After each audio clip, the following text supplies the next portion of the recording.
আসসালামু আলাইকুম। কেমন আছেন সবাই? স্বাগত জানাই আমার নতুন একটি ভিডিওতে। চলে এসেছি বন্ধুর বৌভাতে। তো সেখানে আমরা কি করলাম, কি খাওয়া-দাওয়া করলাম, কত মজা করলাম, তার হাসব্যান্ডটি কেমন সব কিছু শেয়ার করব ভিডিওতে।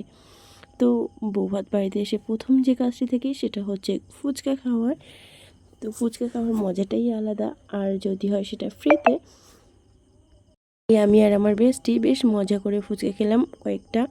তারপর ফুচকা খেতে খেতে চলে এলাম আমরা কিছু পকোড়া খেতে। তারপরে গরম গরম চায়ে গলা ডুবিয়ে চলে এলাম ফ্রেন্ডের সাথে কিছু ফটো তুলতে এবং ওর বরের সাথে, মানে আমাদের জামাইবাবুর সাথেও কিছু ফটো তুলতে। আর সবথেকে বৌভাত বাড়িতে আমার বেস্ট পার্ট যেটা লেগেছে সেটা হচ্ছে মেনু কার্ড। খুব সুন্দর করে একটি মেনু কার্ড তাদের ফটো দিয়ে বানানো ছিল এবং সুন্দর একটা কবিতা করে মেনু দেওয়া ছিল। মেনুতে ছিল ডিমের চপ, গ্রিন চাটনি, চিকেন কষা আর সাদা ভাত, ফ্রাইড রাইস ছিল, কাতলা মাছের কালিয়া ছিল, আর ছিল পাঁপড়, তারপর চাটনি, সাথে ছিল মিষ্টি, কালাকান, আর শেষে তো আইসক্রিম ছিলই।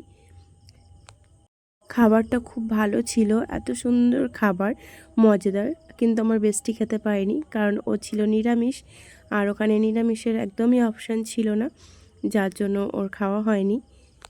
তো সব খাবারের টেস্ট খুব ভালো ছিল, আমার তো খুব ভালো লেগেছে। আমরা খাওয়া দাওয়া শেষ করে অনেক মজা করলাম, তারপর ফটোশ্যুট করলাম। করার পরে আমার ফ্রেন্ডের ফ্যামিলির সাথে মিলে দেখাশোনা করে আমরা টাটা বাই বাই করে চলে এলাম, কারণ অনেক রাত হয়ে গিয়েছিল আর আমাদের লাস্ট ট্রেন ধরে বাড়িতে ফিরতে হতো।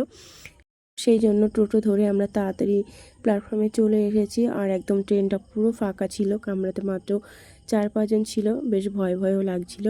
তো এই ছিল আজকের আমার ভিডিও। ভালো লাগলে অবশ্যই সাবস্ক্রাইব এবং শেয়ার করবেন।